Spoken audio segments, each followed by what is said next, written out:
Article 113. La fuite de l'ego face à sa réalité. Par Sandra Vimon. Une fuite de l'ego survient à chaque fois que ce dernier ne peut pas supporter sa propre lumière ou énergie prépersonnelle.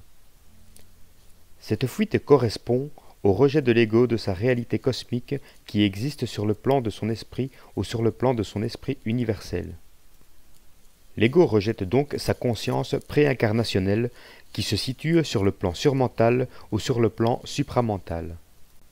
L'énergie de l'esprit universel qui n'est pas intégrable par l'esprit et donc non intégrable par l'ego devient un rejet sur le plan surmental. L'énergie de l'esprit qui n'est pas intégrable par l'ego devient un rejet sur le plan astral. Ces rejets deviennent un blocage ou un voile pour l'ego planétaire.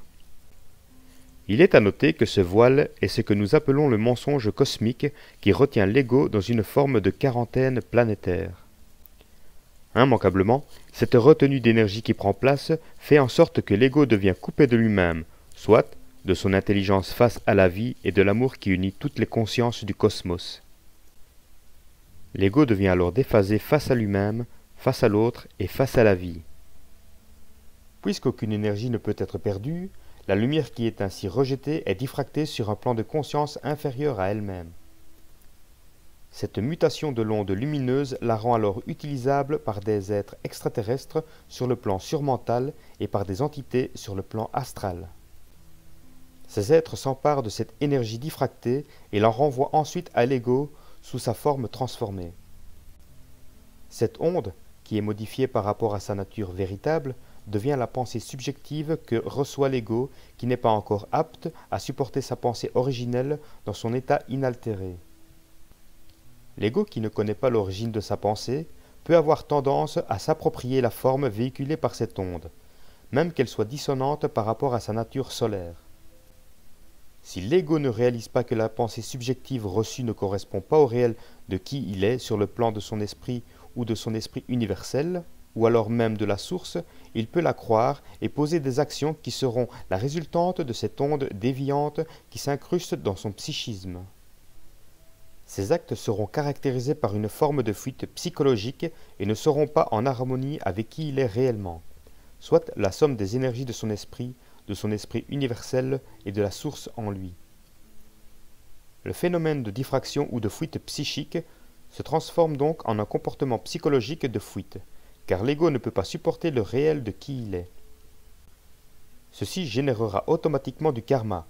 Le karma est toujours une conséquence du besoin de l'ego de croire une pensée mensongère qui ne correspond pas à qui il est sur le plan universel de sa conscience. Dans le quotidien, la fuite de l'ego face à sa réalité peut se vivre dans des comportements: manipulation, condescendance, arrogance, moralisation, exaltation par manque d'identité, dénigrement de soi, blâmer autrui ou l'événementiel, répression de l'émotion pour laisser place à de l'émotivité, etc. Et dans toutes les formes de dépendance: alcool, drogue, jeux vidéo, jeux d'argent, magasinage compulsif, compulsion alimentaire, etc. Bien sûr, lorsque nous parlons de dépendance, l'ego doit être honnête avec lui-même pour savoir s'il a dépassé les limites du simple bon sens ou non, et voir si son habitude est liée à une forme de compensation ou de fuite. Assurément, il y a une différence entre un comportement ponctuel actualisé par plaisir et une dépendance où il y a toujours un prix à payer pour quelqu'un. Le regard extérieur est souvent un excellent repère pour se situer. Nous avons vu que la fuite de l'ego face à sa réalité résulte de son incapacité à supporter sa lumière prépersonnelle. À cela, il doit être ajouté que pour pouvoir supporter sa lumière supramentale, l'ego doit pouvoir traverser l'énergie de sa souffrance originelle qui se situe en haut du plan surmental. Cette souffrance est la première et la plus grande déchirure dans l'ego, et elle est gravée dans toutes ses cellules. Cette déchirure est la première grande diffraction de la conscience supramentale vers sa descente vers le plan surmental. Évidemment, d'autres déchirures ont aussi suivi, et celles-ci doivent aussi être intégrées. Toutefois, c'est cette souffrance originelle qui est la plus difficile à traverser, car elle oblige l'ego à intégrer la séparation du yin et du yang en lui, ce qui s'est produit avant sa période incarnationnelle sur Terre. C'est cette déchirure qui lui a fait oublier que l'autre fait partie de lui, et que tout reviendra en tant qu'unité vers le plan supramental et ensuite vers la source. Cet oubli fait en sorte que l'ego est devenu extrêmement polarisé face à sa réalité, face à l'autre, et s'est construit un monde irréel rempli de fuites, fondé sur la polarité plutôt que sur une vision d'unité. Le mensonge cosmique n'est donc pas extérieur, mais plutôt intérieur à chaque ego. Le mensonge fait partie de son psychisme. Son psychisme est voilé et peuplé d'êtres dont le travail est de lui mentir, jusqu'à ce qu'il soit capable de se supporter lui-même dans sa propre lumière, c'est-à-dire qu'il devienne apte à rejeter ce qui ne fait pas partie de sa propre lignée de conscience supramentale. En conclusion, derrière toute fuite de l'ego, il y a toujours une incapacité à supporter sa réalité prépersonnelle. Ceci inclut un état de souffrance à dépasser et des mensonges à dénoncer afin que son psychisme cesse d'être pris d'assaut par des pensées mensongères. Ces pensées doivent être rejetées dès qu'il y a prise de conscience du viol mental qui est subi.